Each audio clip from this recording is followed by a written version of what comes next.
Welcome to the Polite Society podcast. To our listeners, please comment on the Q&A app or in the chat room window.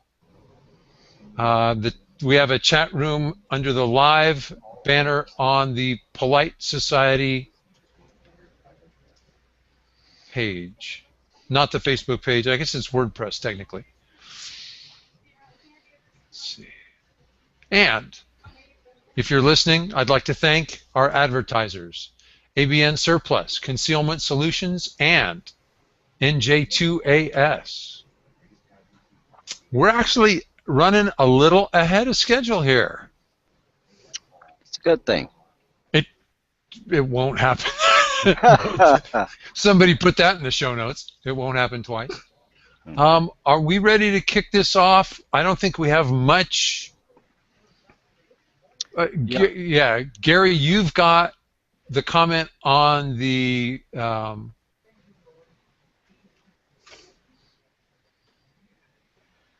cemetery, and rather than have a break, I'll talk about. We'll run the ABN ad, and then just go right into news. Okay. All right. So you're going to do okay, gotcha, and then NRA. Then into Rachel. Okay. Right. Yeah, NRA is nothing. That's just a placeholder. Oh, okay.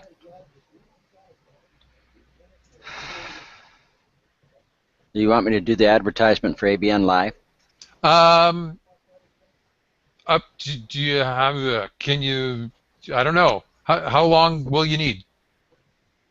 Yeah. If you've got something up to date you want to say. Yep, minute and a half, 2. Okay, that's great. Rachel and John, you ready? I'm ready. Okay, so we'll obviously stop at the intro, at the show music, and then pick up for the news, do the ABN. Okay. 5 seconds.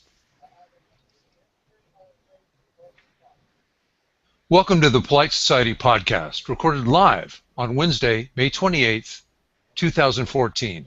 I'm Rob Morse. I'm Rachel Malone, and on tonight's show, we have a rant about the murders in Santa Barbara. I'm John Richardson, and we'll talk about self-defense news and our weekly stories of defensive gun use. So climb aboard. Strap in. And hang on. Episode 239 of the Polite Society podcast starts right now.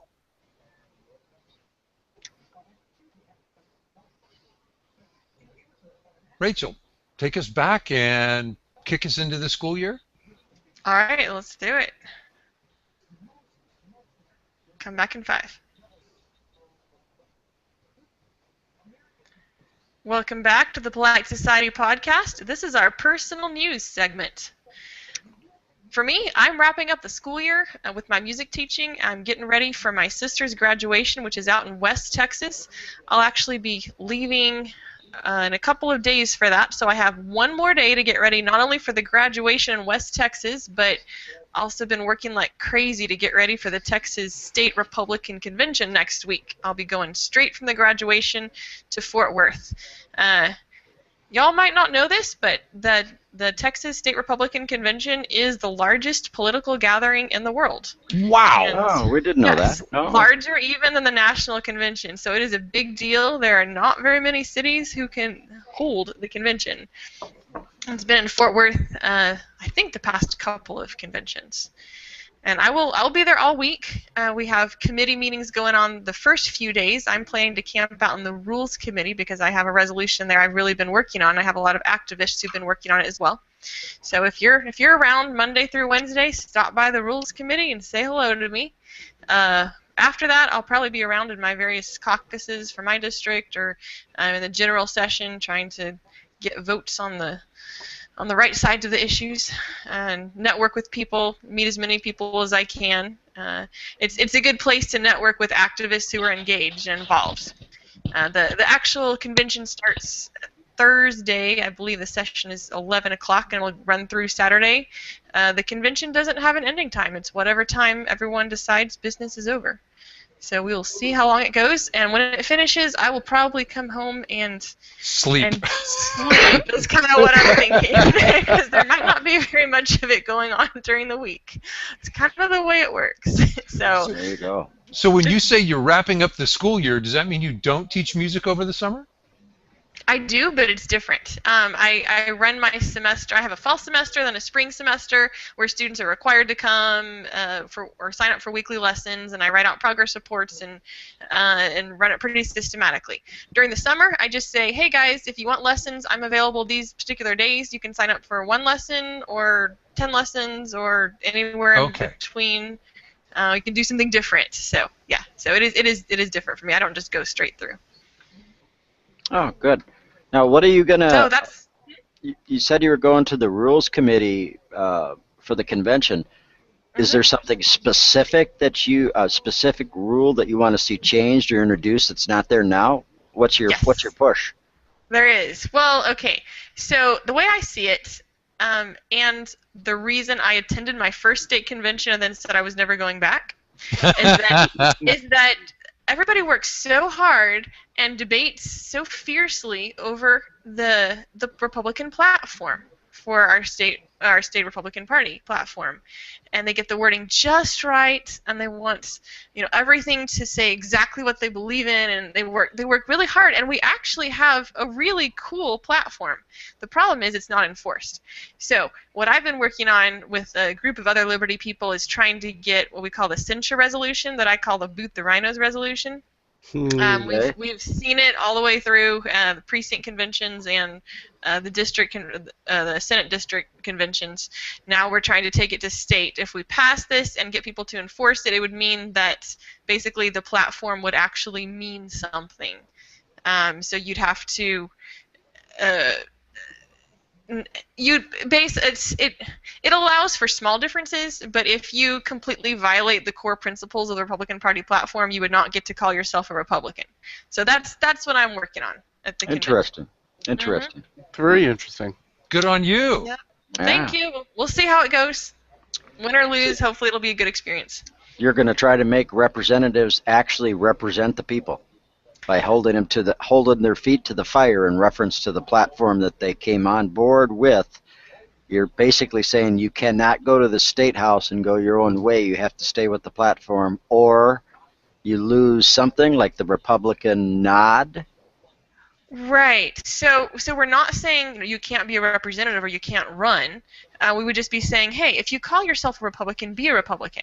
If you're not going to be a Republican and hold to core party principles, call yourself something else. Run as a Democrat. Run as a Libertarian. Run as some other party. Yeah. Run as independent. Right. So anybody can run. We're not trying to prevent people from running. We just want to make sure they have the right labels. Now, in all honesty, what are your chances of getting the Texas Republican Party to accept that rule change?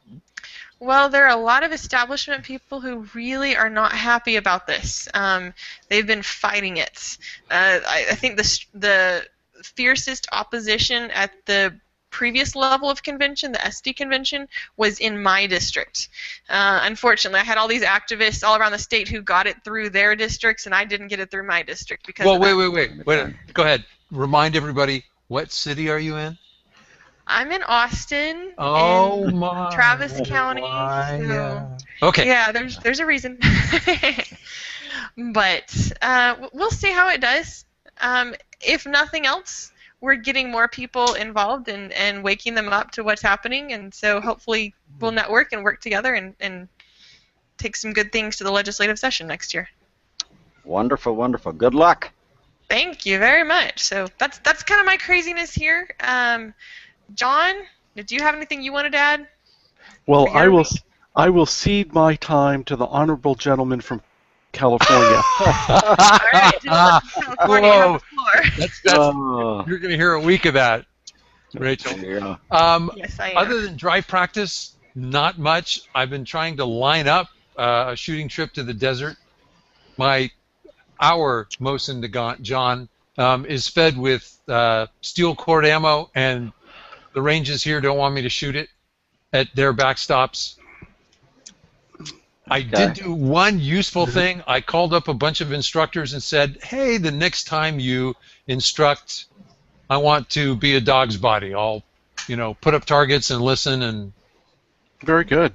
so yeah, I've Good. started up that road. All right. Gary, Continuing that education. yeah, Personal basis, I kind of had a little bit of fun this weekend. Got out of the store, and my granddaughters that live up in Duluth came down to Minneapolis, met us down in Minneapolis, and along with some friends that had not really ever been to a national cemetery before, I got a chance to take them to Fort Snelling National Cemetery. My granddaughters are 5 and 3, so this was their first trip ever. Mm-hmm. And I got a couple of cute stories to share with the audience about it, because when you're that age, they don't really understand why they're there, which is fine because they're that age. But Right. you need to start them somewhere. right. And they helped put in the flags, and they helped put the flowers Oh. on there, and I got some beautiful pictures up on ABN's website with it. And then when they were done doing that, of course, they'd run like crazy. And they'd run across everybody's cemetery plot ground, and they'd play tag behind the headstones. And my daughter, Shelly's daughter, but I consider her mine, she's a sweet gal. And she's, the mom, and she's kind of, getting upset with them because to her, it's an embarrassment that her children are doing this. Yeah. So I was trying to explain to her that the guys buried in the ground, that the reason they were there, the reason they went and defended our country, was so little kids could be little kids. And I said, Yeah. there isn't a guy buried in this ground who's going to be upset or ashamed or embarrassed or mad that a 3-year-old is running across his grave. I said, and you got to kind of let the kids go a little bit and understand why we're here as adults is to be in memory of these folks.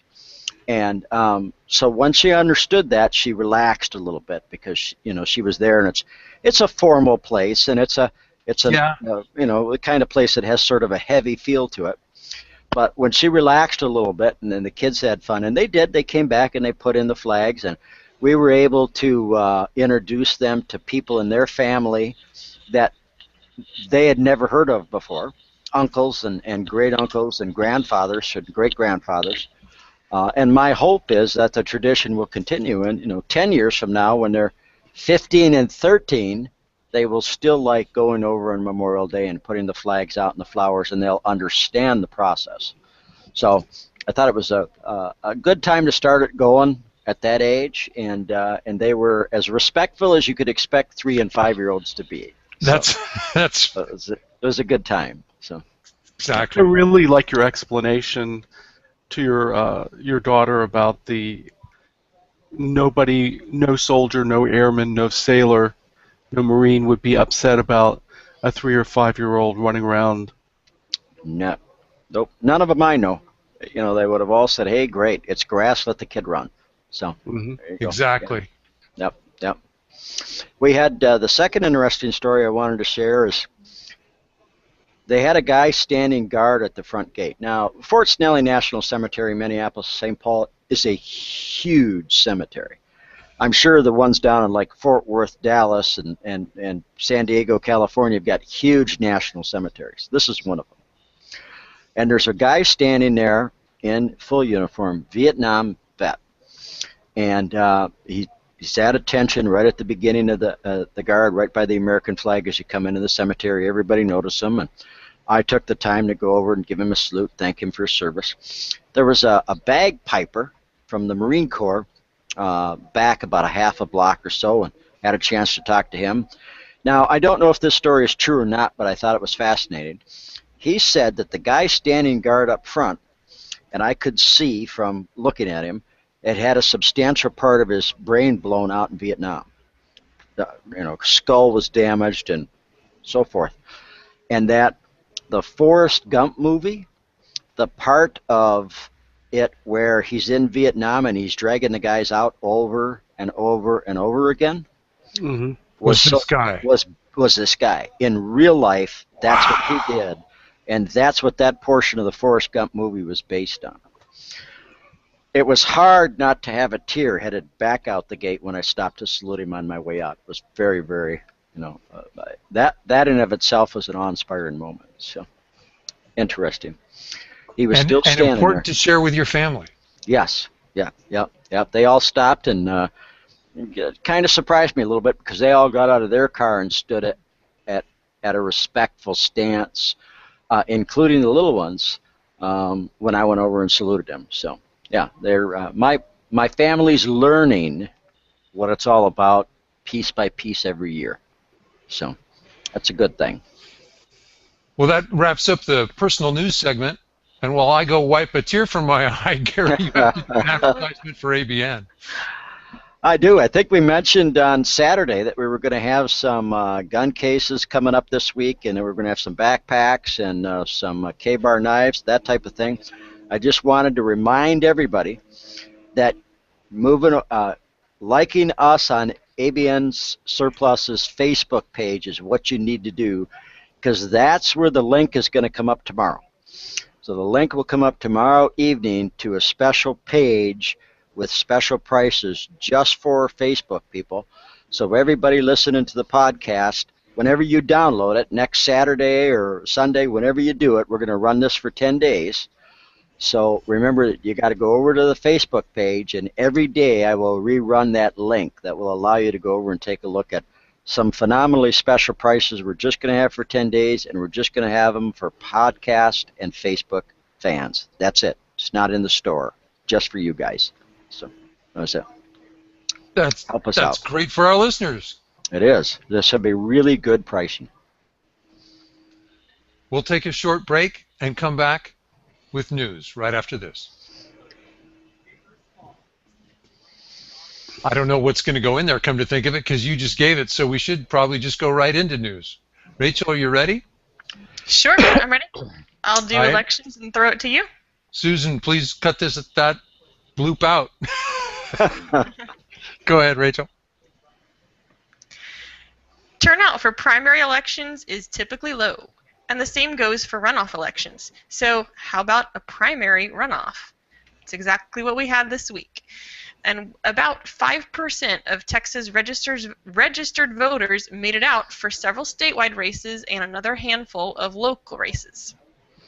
The gun group's top pick for lieutenant governor, who is the president of the Senate, didn't make it to this runoff, and most of the gun rights people, including myself, were pretty disappointed with the two choices that we were given. We ended up kicking out the current guy, David Dewhurst, and we'll see how the new one does. Other sad news, we did have an unfortunate loss in the House race. TJ Fabi, whom I've dubbed the constitutional carry candidate, lost his election in the primary runoff yesterday. Came in at about 45%, I believe. Very sad day for a lot of my friends who've worked very hard. His opponent outspent him by, I can't remember exactly how much, but by a lot. So TJ did great. He came very close but didn't make it. So now we're going to have to work harder than ever for getting strong gun legislation passed next session. We did have some wins, though. This primary season, both in the actual primary and in the runoff, we've thrown out several incumbents, and we are replacing them with some more liberty-minded reps. So that should help, and I look forward to working with those people in the legislative session starting in January. Wonderful, wonderful. Can I ask a question? Sure thing. With your deal we were talking about before the show started. Is the lieutenant governor that ran the runoff, according to my friends in Texas I talked to over the weekend, Dan, and I can't remember his last name, you can help me there. Patrick. Dan Patrick. They say he's supposed to pretty much win. They think the Democratic candidate in that particular run is very, very, very weak, and all expect Patrick to win. How do real conservatives that you're friends with and are going to the convention with, how are they feeling about him as being their elected representative for the Conservative Party? Oh, well, Texas, all the statewide races in Texas go Republican. I mean, the Democrats are working on that, but we haven't had a single statewide race go Democrat in years and decades, I think. So wow. Yeah, so okay. Whoever wins the primary is in. That's why the primaries are really important in Texas. So that's pretty much a given. Okay. As far as how they feel about it, I have some friends who are supporting him really strongly and some friends who voted for Dewhurst as much as they hate him because they hate Patrick Moore. There's a lot of controversy surrounding him. So we'll just, at this point, he's in. The general elections will be pretty much a formality, so we'll just have to see how he does and hold his feet to the fire, hold him accountable. Okay. I didn't realize it was so clear cut in Texas that. Okay. Okay. For the statewide races, pretty much. Okay. All right. Thanks. Well, I'm going to go and give my rant. Go for it, Rob. There has been some news this week. There has. Right. There were some horrible murders in Santa Barbara, California. And this really is an unteachable moment. A young man stabbed 3 people on Friday. He hit several people with his car and then shot 3 more next to the University of California, Santa Barbara campus. That should teach us what makes us safe and what doesn't. This event really should teach us, but the sad news is most of us don't want to learn. In his published statements, a pampered, murdering son blames everyone for his failures. In 107 pages of it, no less, he blames everyone except himself. He drives an expensive car and lives a luxurious life that he didn't earn. He writes about hating his parents and wanting to stab his stepmother and his half-brother. The murderer's father said he hates guns and wants better mental health treatment for his son, who has been in therapy since his son was 8 years old. A father of one of the victims blames the NRA, and he blames politicians who allowed guns into the world. This while the son was killed in a gun-free zone. Do you notice a pattern here? The father blames mental illness. The victim's father blames guns and the NRA. The son blames others for his problems. Unfortunately, we're also part of that same pattern. We watch the news and we refuse to learn from past mistakes. We blame others instead of providing real solutions. So let's stop placing blame. Instead, let's try this. Let me describe the next public murder for you and see if you hear any solutions. In the next murder, the murderer has a narcissistic personality and demands attention.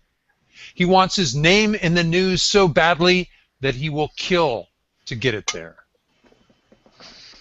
In the next murder, the attack is launched against people in a gun-free zone because narcissists don't like competition.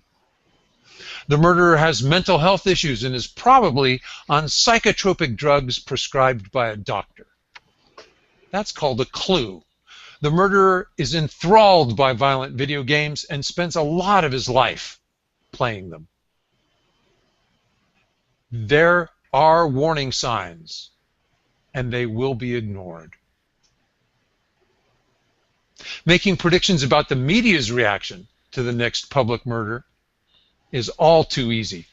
Liberal media will blame the NRA and lax gun laws, even though this murder took place in gun control paradise.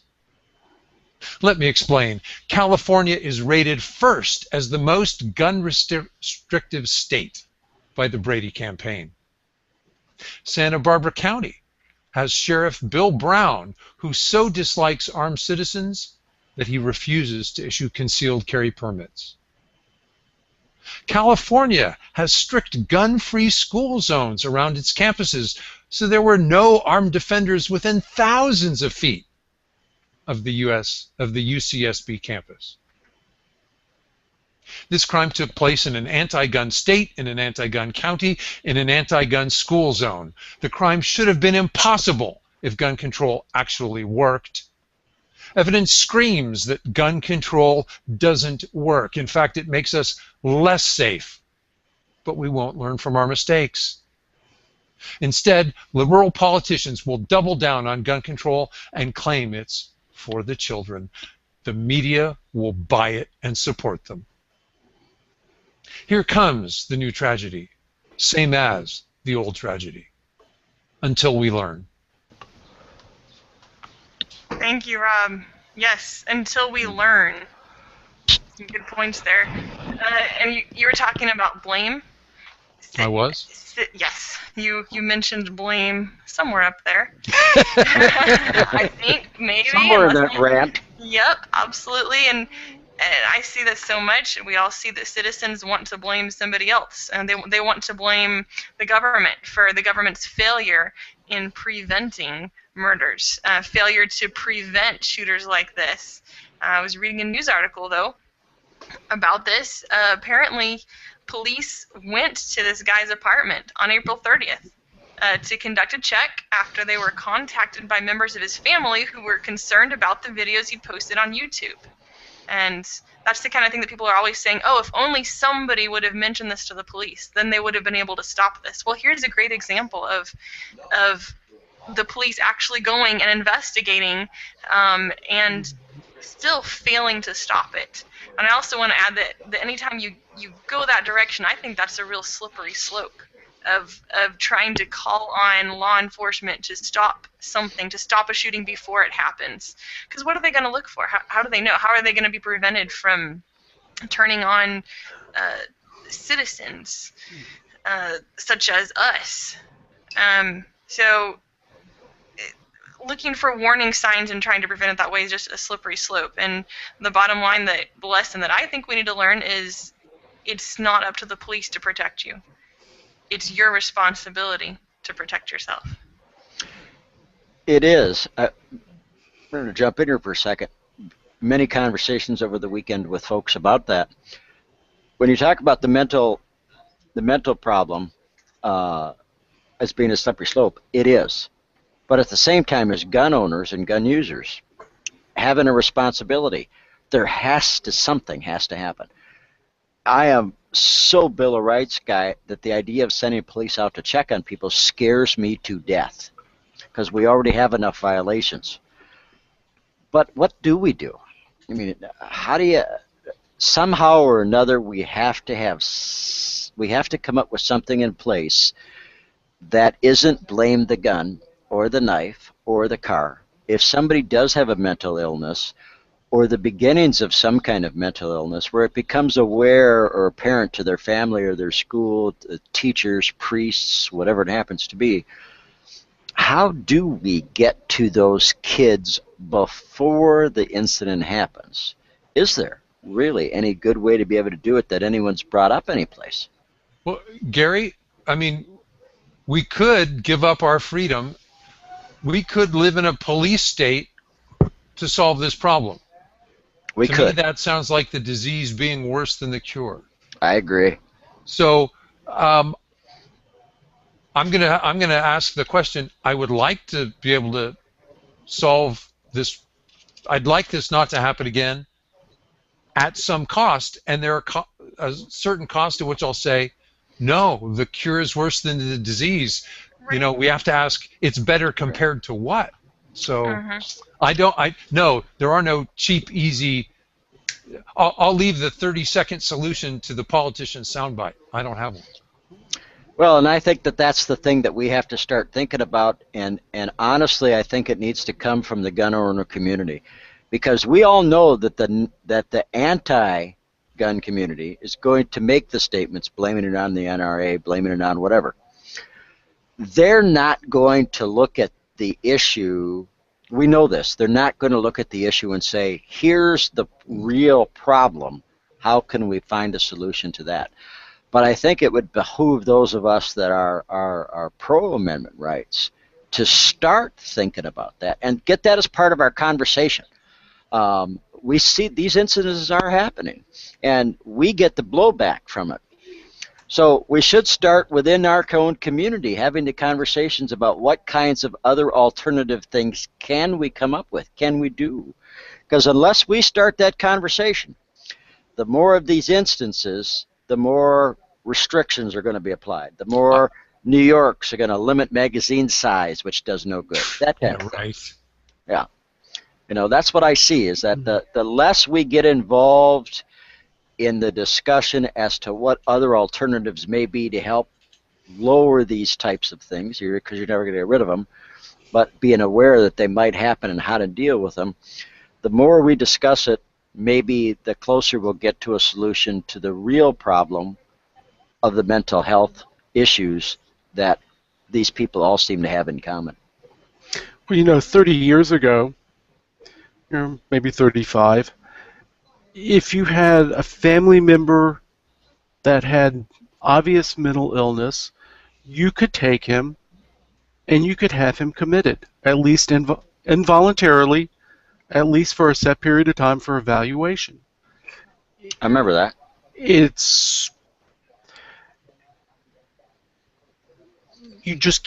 The laws have been changed so much that the person who has mental illness has so many rights now, and some of them were necessary, don't get me wrong, that the rest of us have lost the rights to stop them. Yeah. Sometimes we see schizophrenics go through treatment and back on the street and off their meds and back on the street. Yeah, by deinstitutionalizing mental health so much due to some bad problems, it's made it even worse now. Yep. And I agree. There used to be a time, like you say, when we had at least an avenue. Excuse me. The parents called the police in this instance, and the police went out there. Is there somebody else that they could have called, that they should have called, who would have responded? In California, the police could have, on their own, had him committed for a 72-hour evaluation, as I understand it. Guys, this kid had been in therapy since he was 8 years old. He knew how to manipulate therapists really well. Yeah. He was either a sociopath or a megalomaniac or what else do they call it? Yeah. A narcissist, at least. Yeah. Well, I'd heard that he was a high-level functioning... Autistic as well, yeah. Asperger's, yeah. Asperger's, yeah. And he'd been planning these murders for the last 5 months. Right. Right. And he wow. Rob's right. We don't have any way to anticipate violence. We can work to try to reduce some things and to see some things and to help friends. But we cannot anticipate violence and completely prevent these. Well, the other thing I'd like to say is, and I'm going to read a quote from a blog post today by Tam, but in general, if these were black kids being shot by black people in a black, poor neighborhood, we wouldn't be paying that much attention. Well, I hate to say it. 39, if I remember the number right, over the weekend, wasn't over Memorial Weekend, there were 39 shootings in inner city Chicago? No, Yes. it was actually it wasn't. That was back in April. Oh, okay. Yes. Okay. Yep. Spring had sprung, and so had the gangs. Yep. Yeah, but I think Tam has probably one of the better comments on how the media reacts to situations like this. And I'm going to quote her. It says, so there's a mass shooting that would have been a page 3 wet firecracker in Compton. Correct me if I'm wrong, not the nicest part of L.A. Yeah, you're right. But do it to some cracker kids from the burbs serving their 4 years at the special Snowflake Warehouse and Indoctrination Center, and the nation just loses its collective you-know-what. Apparently, busting caps in 3 people's asses is a lot bigger deal if you do it out of the window of a 08 Bimmer instead of out of a 94 Caprice lowrider.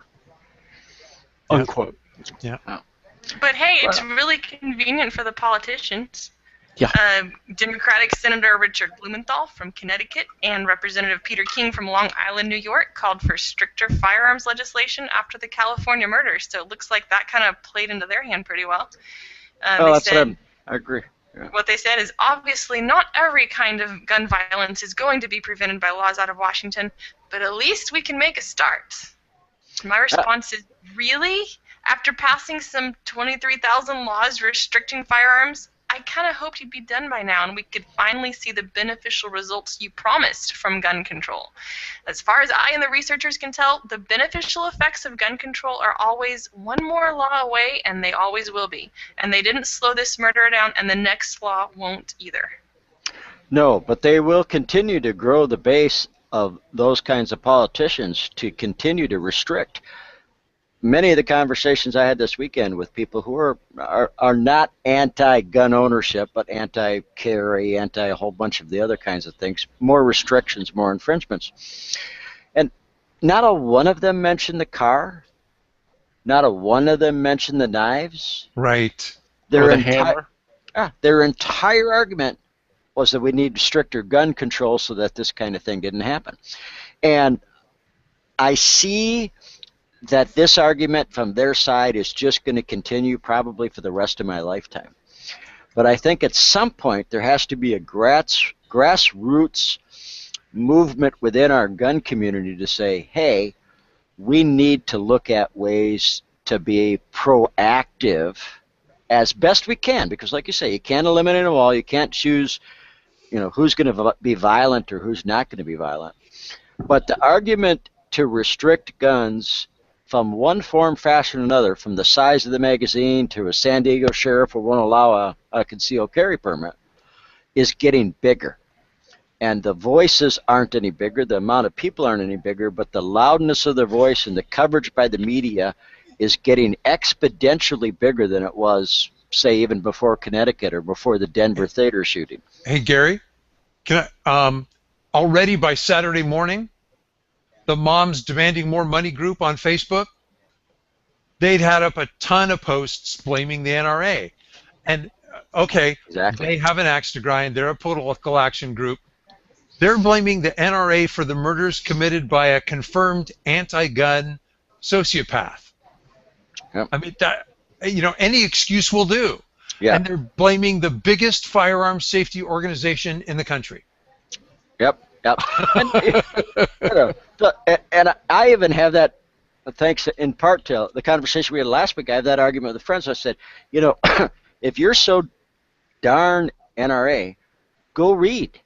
I said, go take an NRA, and I even offered to some of my friends in Texas, I said, look, you go take an NRA class, I'll pay for it. Because I guarantee you when you come out of that class, you will have a whole different understanding of the safety and the idea behind the NRA. Right now you think it's just a pro-gun, go shoot 'em up kind of club. I said, because you don't know anything more about this than you do about the Republican platform when you vote for, Obama.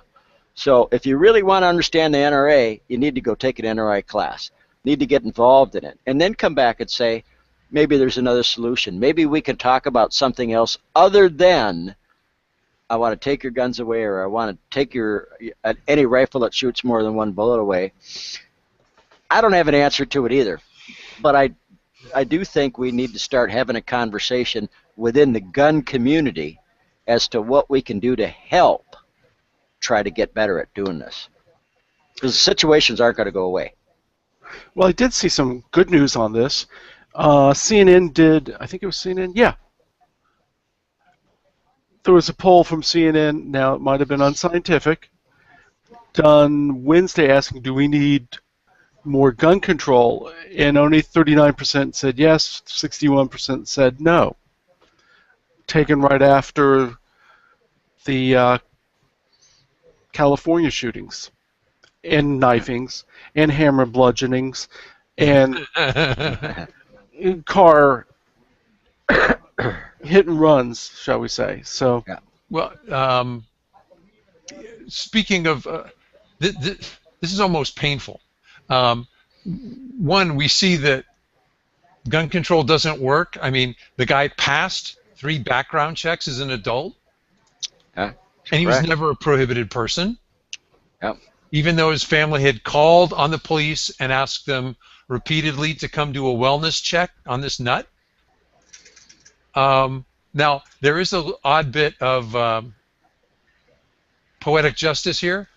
One of the therapists works for the Los Angeles County Department of Family and Child Services, and California law applies, so this therapist who works for the county is going to get sued so far. Oh, yeah. I hope he's well insured. That's part of the problem, I think, in all of these situations is that you, tort law, as an example, There are so many situations where people want to get involved in trying to be able to fix something or help fix something or contribute something. They're scared to death to do it because of that issue. Well, now he's got himself in a situation where he didn't fix it, and he's going to get hammered. Yeah, there you go. Exactly. Well, good luck to all of us. Let's hope we can figure out something to help contribute. We've been at this 20 minutes. Let's take a break, and then we'll come right back to more news.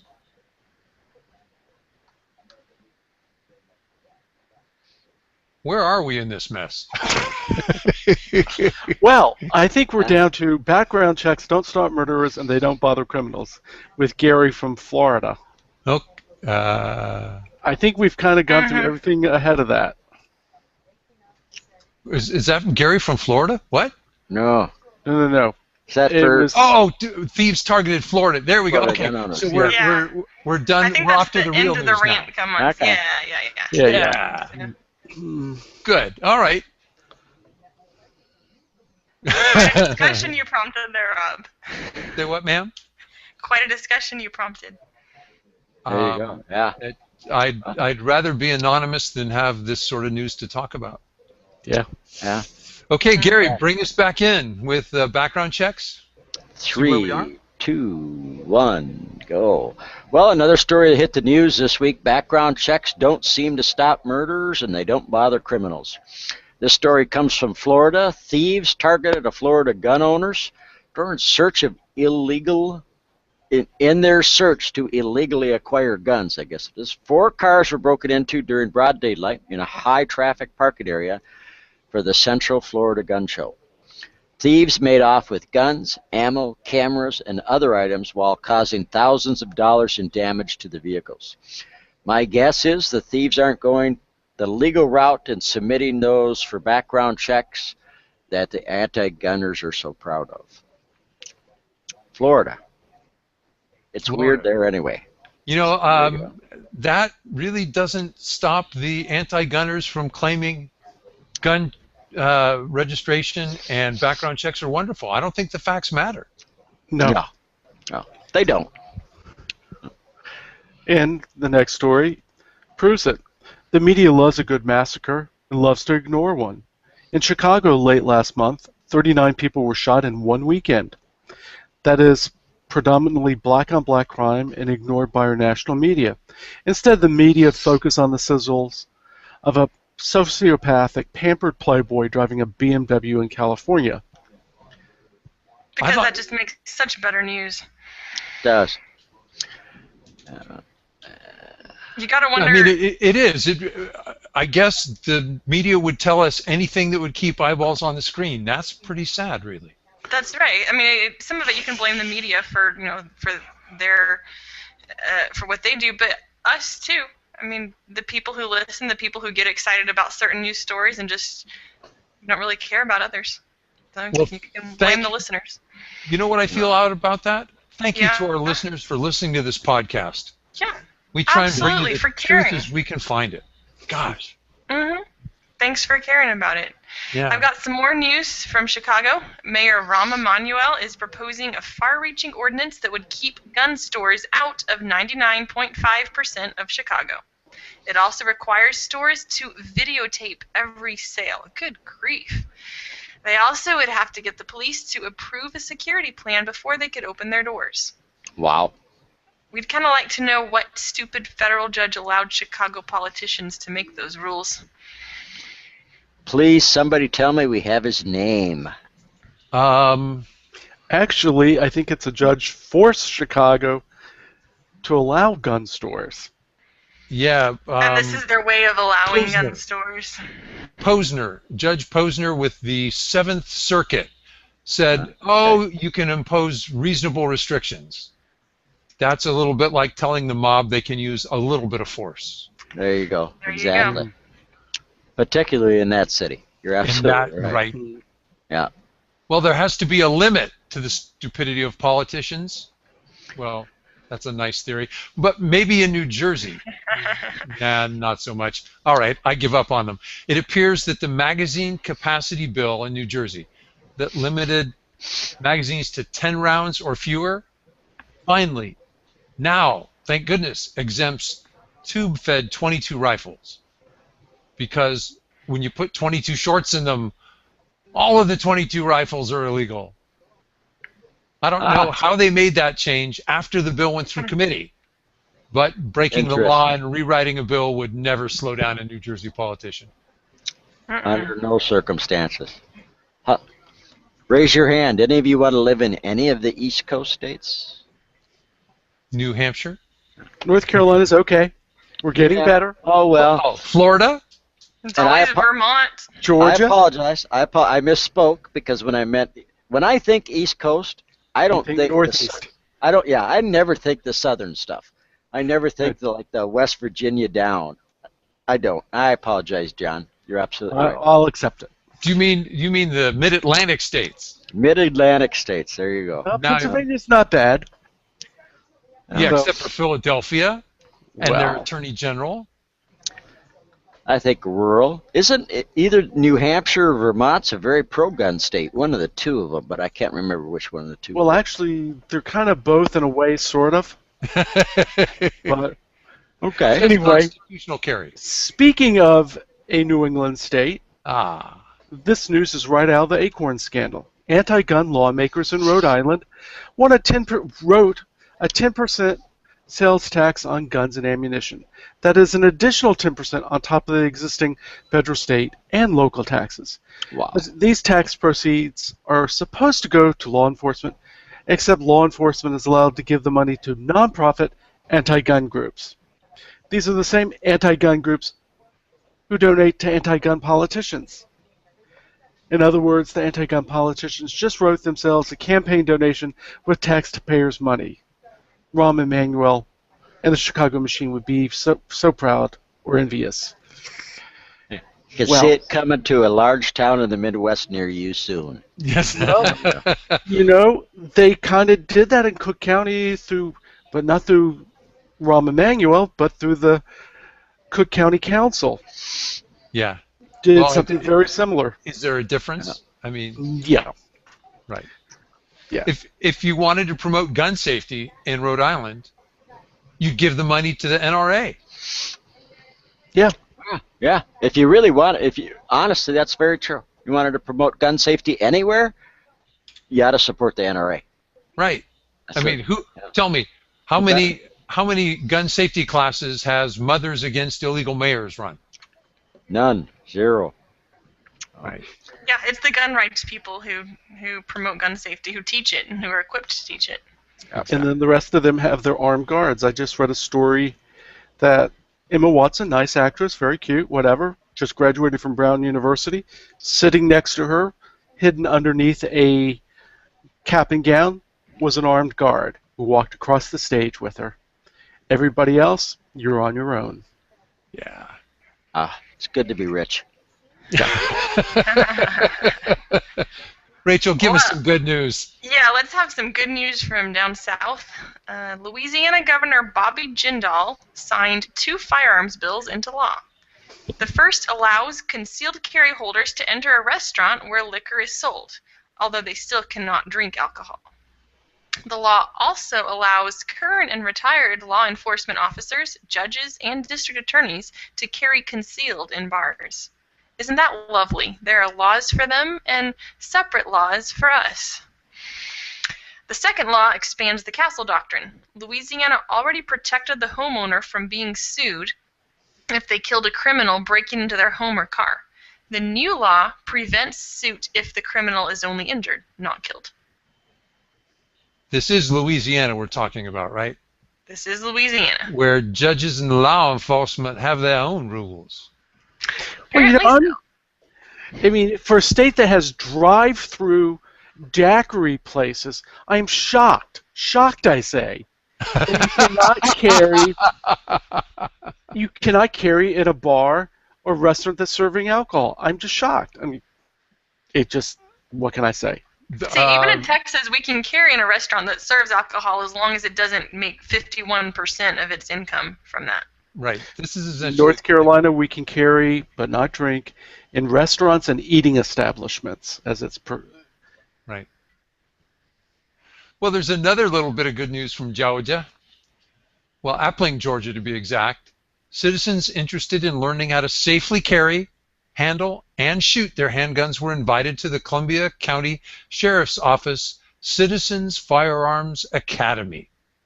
The free class was held on Saturday at the Sheriff's Training Center. The class informed citizens about firearms laws in Georgia. It developed marksmanship and safety skills. Now, Georgia has some brand new open carry laws, and there was a live fire portion of the class as well, being at the training center. Georgia listeners can follow the link in our show notes to look up the next class. There's some government officials that are promoting firearm safety. And that leads us to a story from Texas, which is not as good. Oops. Texas is far from Texas.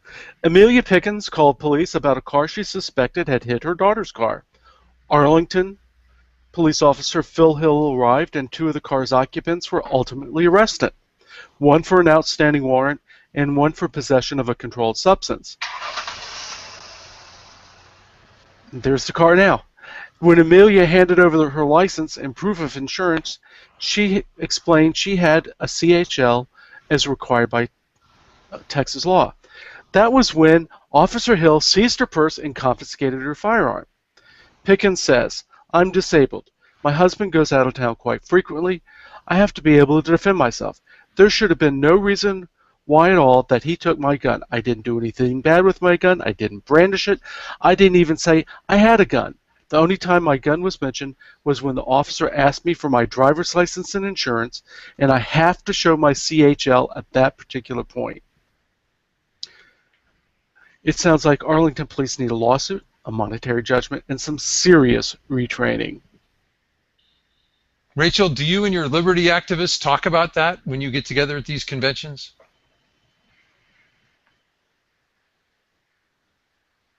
I'm sorry, Rob. I was distracted with something else. Talk about what? Are you on Facebook again? No, I was not. Okay. Did you hear what John said about that gal's firearm being grabbed in Texas? A police officer, so lady notified the police officer she had a CHL as required by law. He took her purse and her firearm at that time. She seized it and confiscated it. Does Texas have that law? Okay, so Texas law says that if a law enforcement officer believes that he needs to take a firearm for his safety or somebody else's safety, he can, but he's supposed to return it unless there's an arrest, unless he arrests the person. Right. Yeah. Okay. This sounds like a cop. And this was Right. He's not supposed to just take it. And she was the victim in reason. this case, not the guilty party. Right. Right. Well, let's see. Are there any other states? I didn't realize we don't have to appear. We do So- in North Carolina. You do. We have a notification requirement. Okay, so if a police officer stops you and asks you for your driver's license, you must also show him your carry conceal license. Yes. If you are carrying, for here in Texas, if you're carrying your handgun with you. I'll be darned. Okay. Well, that closes out this segment. We have an advertisement from Concealment Solutions and the DGUs coming up. But first we have a gun quote. And it says, "Criminals obey gun laws like politicians follow their oath of office." That source is unknown and awfully timely given the primaries coming up. Hang on, everybody. We'll be right back.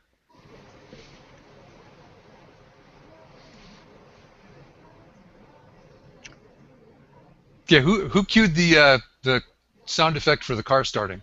That was brilliant. That was really good. Huh. Well, I know Okay. it wasn't me because I had Okay. my mute on. Sorry, guys, for getting distracted. I do have to go make a phone call real quick. Are you okay? You're Yeah, allowed. I'm good. I just gotta work something out real quick, and I'll be. It's fine. Okay, so just mute, dive, and Mhm. when we see you come I'll be back, back we'll figure it I'll out. be back in a sec. Okay. We'll miss you. You know the famous comment about that, Gary? What's that? When a Marine goes, "I'll miss you," and then he goes, "No, I won't. I'm a better shot than that." That. There you go. Okay, so we have to Interviewing. write Rachel out of this news. Or chat till she gets back. When you have, sometimes I'm not really sure because I'm fairly new at this thing, but the objective of having the listeners, when they download it, they can download it either just the audio or the audio and the video, correct? No. No. They can Okay. watch the video on YouTube and it's live. They can hear the edited audio on the podcast. Okay. All right. So, but there is a spot where they can go up and see this 2 episodes ago video? Yeah. Or not? They can see it right now. Okay. Yeah. If they were logged in, right? You have to log in someplace? No. No. Okay. Just go into YouTube. So, how do you know that if there is or is not anybody actually watching this video right now? We'd have to go to YouTube and I'll do it right now. look. Okay. Yeah, good question. We should, oops, let me click the Q&A comments. We don't have any. So, okay, you do YouTube and I'll do the live stream.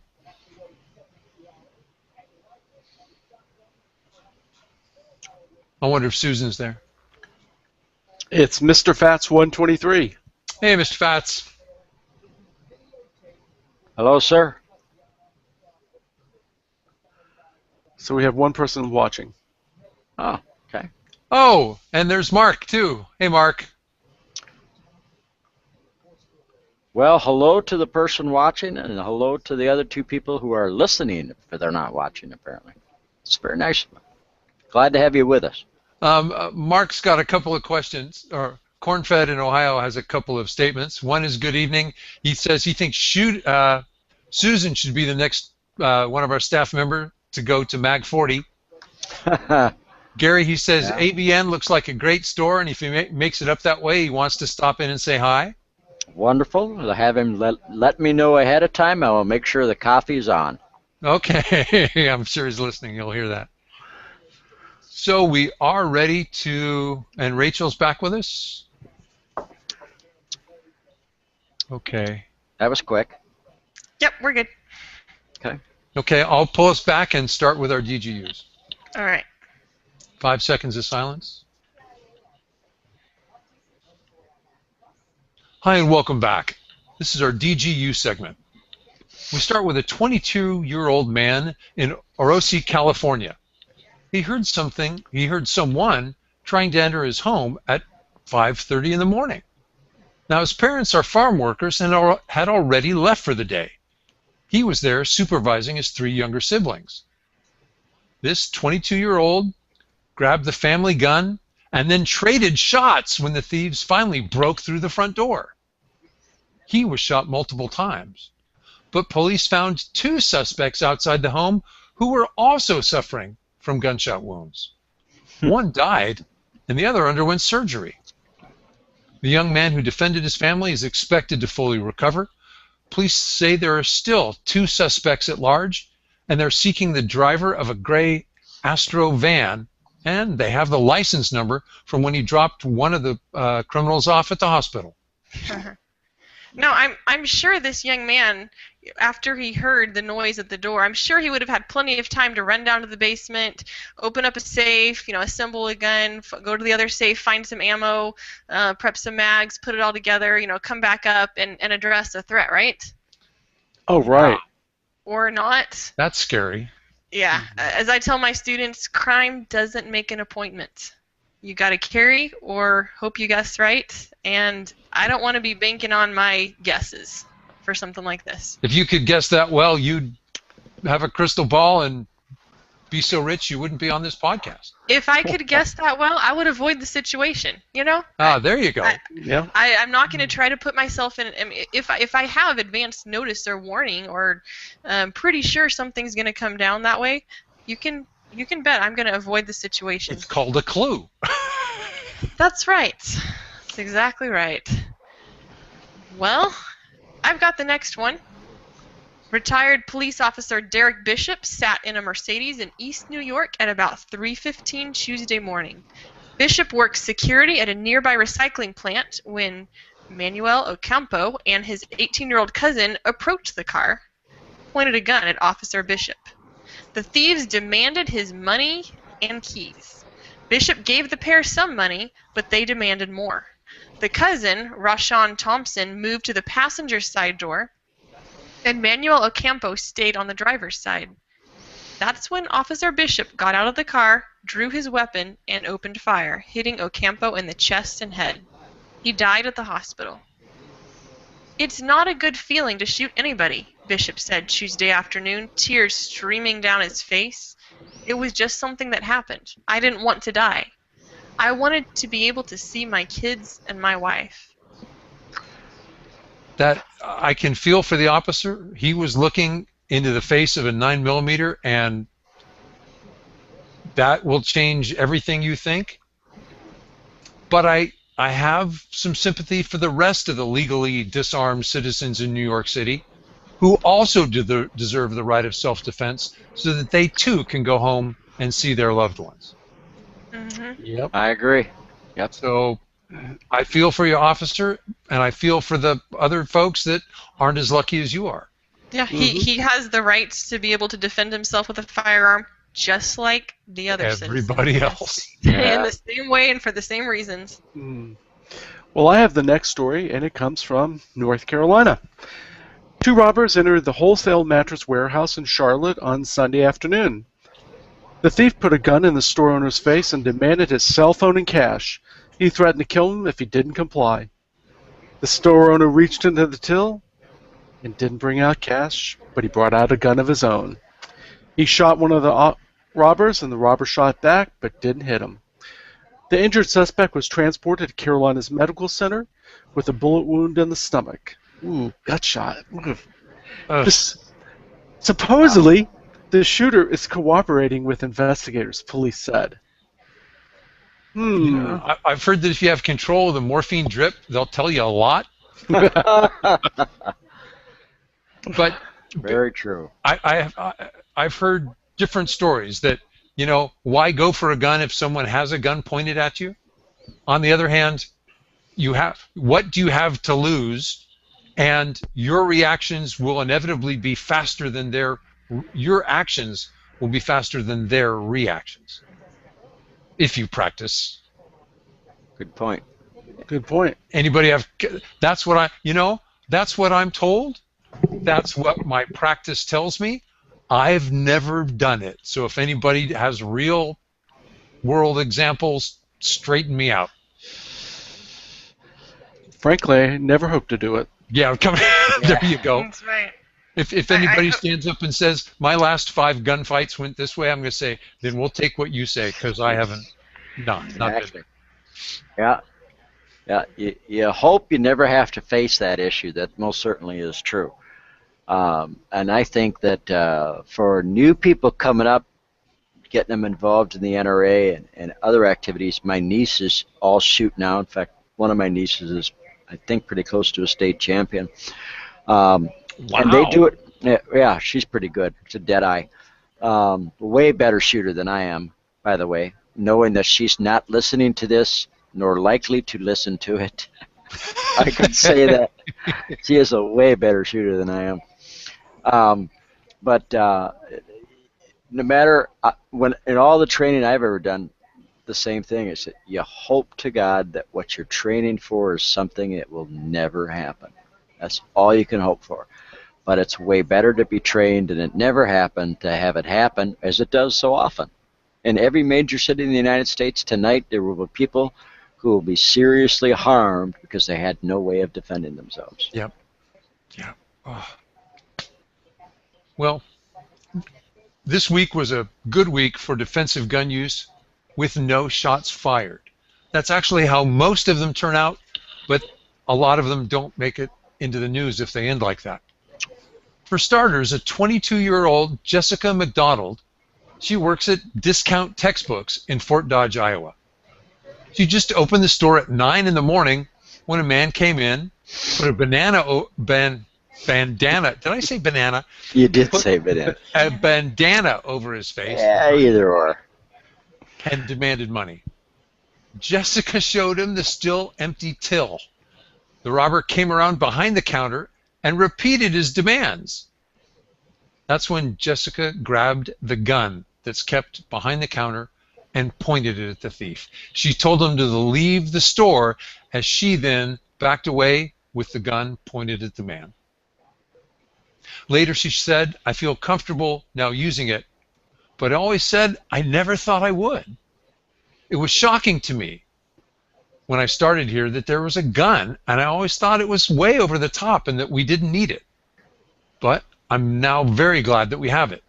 Store manager Paul Tiggles said the firearm was put there for employees' safety. The thief fled, and the police do not have a suspect in custody. You know, Good if we're reason. going to go through a list of, you know, the more dangerous places, the more dangerous establishments, you know, what places we think would need a firearm to defend Yep. against thieves, I really wouldn't have put a discount textbook store there. I think this just goes to show, like, crime doesn't make an appointment. You don't know when it's going to come. You don't know where it's going to be. And if you knew Fort Dodge, Iowa, I've spent a lot of time in Fort Dodge, Iowa. We're talking about Fort Dodge, Iowa, is rural middle America. You know, their crime rate under normal circumstances has to be. We were stopping for coffee and donuts, and one of our squads had to leave, and he didn't get to eat his donut, and now I'm mad. You know? So add to the textbook store to a textbook store in Fort Dodge, Iowa. Who would have expected? Well, it just goes to show you the inflation in the prices of textbooks. I mean, they're much more expensive than they were when I was in school. I guess so. But what you just told me is anytime, any place, huh? Yeah. That's right. That's right. We don't carry because we're scared or because we have advanced knowledge something's happened. We carry because we don't. There you go. That's exactly right. You must have. That line sounds like you practiced it on your students. That's my response. When I first started carrying, I had so many people say, "Oh, are you scared? Is that why you want to get your CHL?" And I'd say, "No, I'm not carrying because I'm scared. I'm carrying because I don't want to be scared. I don't want to have any reason to." Like I've just been saying, if I knew that I had particular reason to be fearful of going in a certain place, I wouldn't go there. There you go. There you go.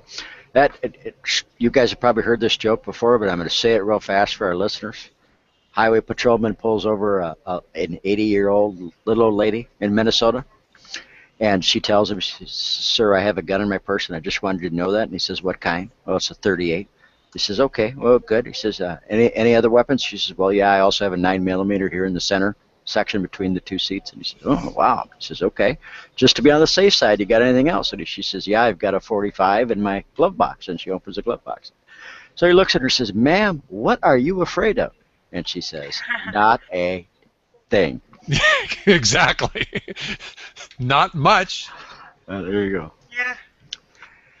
Yeah. Well, if you're not going to carry, hopefully you do carry. But if you're not, at least make sure your dad's around and he's carrying. It's the moral of this next story. 2 men repeatedly called a young woman in Salt Lake City, Utah. After she stopped answering the phone, the 2 men, armed with guns, kicked in the door to her home. Don't try to tell me that was a friendly meeting. Nope. And the girl's father grabbed his handgun and confronted the intruders, who were young men whom he recognized.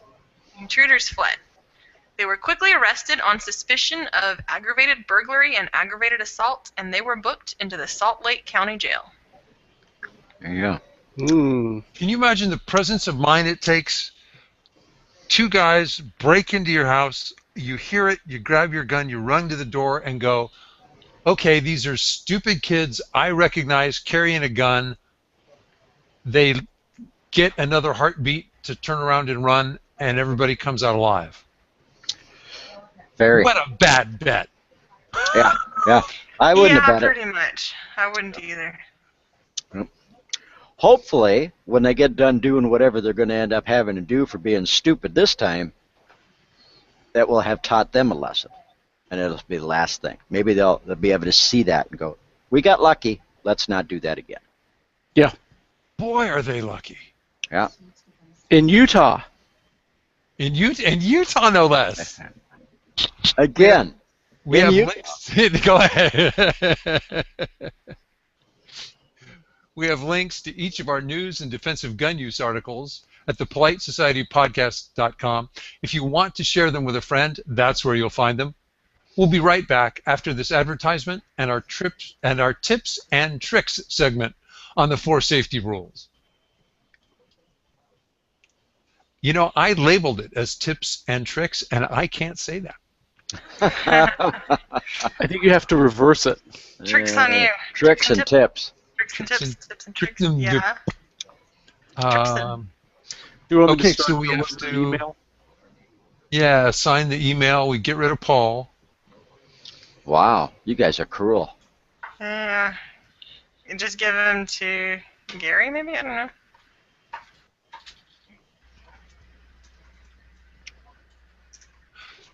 Now, Rachel, this, I think, is the 4 rules that I put together and nagged you about. Nice. Yes. Very So- cool.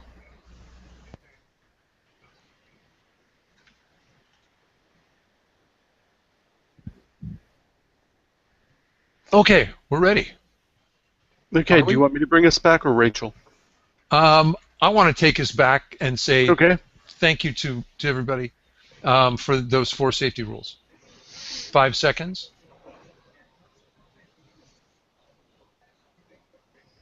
Hi, and welcome back. I've just started to take instructor training, and I really wanted to ask experts in firearms if they really obey the 4 safety rules all the time. They do. That's why I asked. Rachel, thank you for taking part. You have some more news. You're welcome. I sure do. I have a piece of mail from Robert in New York that I'd like to share with our listeners. This is from Robert. You did not list the New York State Rifle and Pistol Association as a member of the NYSRPA. We need all the help we can get, with the state's governor thinking he feels he knows better than real people. You have to remember that he has never done an honest day's work. He went from school right to politics, and he has done a lousy job with anything he has done. That's from Robert in New York. Oh, Robert, nice to know you're soft on your opinions. Yeah. Yeah. So far, he's batting 1,000. You know. There you go. Yeah. Yeah. I'm not Well- trying to buddy up to the New York governor. Nope. Well, the Polite Society download app is out on Amazon for Android, and the iPhone app is in iTunes. They are located by our old name, Politics and Guns. Hot links are in our show notes. We're experimenting with the show all the time, so please send us an email to tell us what you like or dislike. And thanks to those of you who have done that. We appreciate it. The rest of you, send us an email. Here's the address. onair@politicsandguns. Send your email there to hear it read on the air. Or if you'd like to email any of the hosts directly, just email their first name and then add @politicsandguns.com. Or give us a call at 605-215-1438 to hear your voice on the air. At the speed of the pen, that's 605-215-1438. Also, please check out Kathy Jackson's Cornered Cat training classes. Her next class that still has seats available is the weekend of July 12th and 13th in Walla Walla, Washington. Go to corneredcat.com for more classes and details. Walla Walla, Washington. Yep. Say that one 3 times fast. Rob, you have some. Do you have any new posts from the Slow Facts blog? Well, yes, I do. The podcast inspired me when I heard family members who were criminals complain, "Oh, he was such a good boy." So there was one post called "Criminals Commit Suicide by Citizen." And then the rant I just did called "An Unteachable Moment." Yeah? That's on the blog as well if people want the links. Okay. Wonderful. Thank you. John, how about you? Do you have anything? Yeah, I had a blog post earlier this week entitled, "You Want Craven? I'll Give You Craven." And it was about the blood dancing by the antis to raise money and push gun control. And Yeah.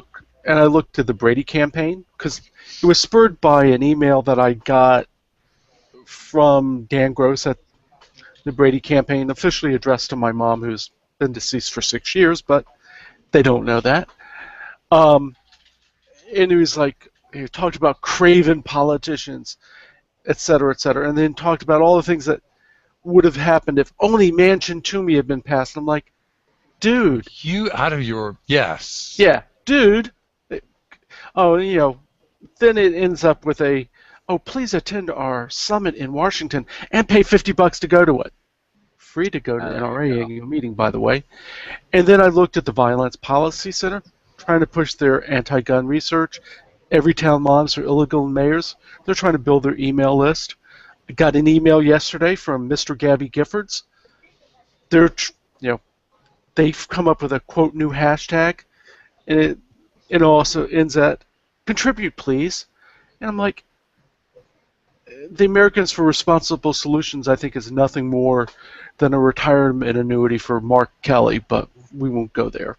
So, John, I appreciated you've mentioned this before, that you subscribe to political view.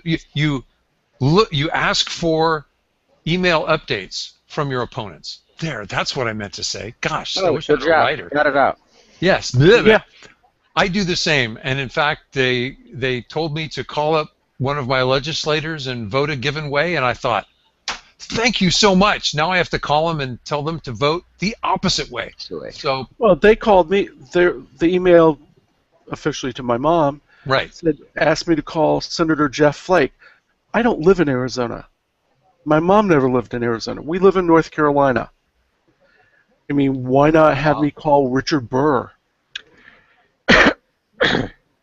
Oh, well. There you go. Junk mail. Well, thanks for that report, John. I appreciate it. And Rob, for your post as well. For our listeners, please also check out The Shooters Club by Bob Main and Ben Branham. Remember, for $75 a year or $6.25 a month, you get 24/7 access to some fantastic training and audio podcasts that you just can't get anywhere else. Bob is giving away his M&P Shield to one lucky member. Could be you. Check it out. There are lots of other prizes as well, and the drawing is coming up at the end of June, so don't wait. Check out The Shooters Club. Hey, that's coming up quick. 30-plus days, so get in touch with those folks. Listen to the other podcasts on the Crusader Podcast Network as well. We are pleased to announce as well that we are members of the Gun Rights Network. So please take a chance, listen to some of the other shows on both of those networks. Rob? Join the National Rifle Association, the Second Amendment Foundation, Gun Owners of America, and Jews for the Preservation of Firearms Ownership. Joining 2 organizations makes you a hero. Supporting all 4 makes you a superhero. And don't forget to join your local civil rights group like the New Jersey Second Amendment Society, Arizona Citizens Defense League, Gun Owners of California, Connecticut Citizens Defense League, Florida Carry, Georgia Gun Owners, Grassroots North Carolina, Illinois Carry, Maryland's Shall Issue, Michigan Gun Owners, Michigan Open Carry, and Michigan Coalition for Responsible Gun Owners. And there's also Minnesota Gun Owners Civil Rights Alliance, Nebraska Firearms Owners Association, Citizens for a Safer New Jersey, New York State Rifle and Pistol Association, Open Carry Texas, Texas Firearms Freedom, Texas State Rifle Association, Tennessee Firearms Association, Virginia Citizens Defense League, Virginia Open Carry, West Virginia Citizens Defense League, and the Wyoming Gun Owners. And remember, if your state or local organization isn't read each episode, just send us an email so we can know to add them. For our Canadian listeners and their supporters, join the Canadian Shooting Sports Association and the Canadian National Firearms Association. I get pings every couple of days from John Lott, who's trying to raise money for his Crime Research Foundation. If it's in our earlier show notes, I'll make sure I put it in these. Well, I gave a donation this week. Thank you, John. Thank you so much. John. that wraps another episode of the Polite Society podcast. Until the weekend show, stay safe. Be aware. And we'll see you down the road. Good night, folks.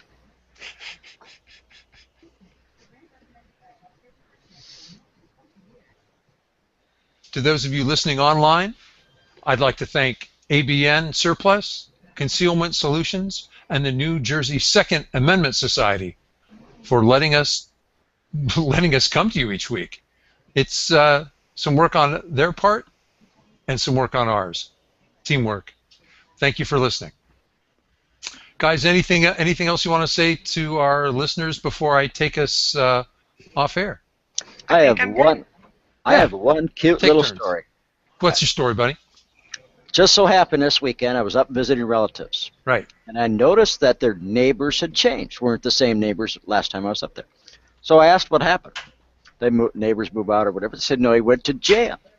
I said, oh, interesting, because he was in the 40s, 50s. You know, he wasn't a young kid. He had a family that lived there.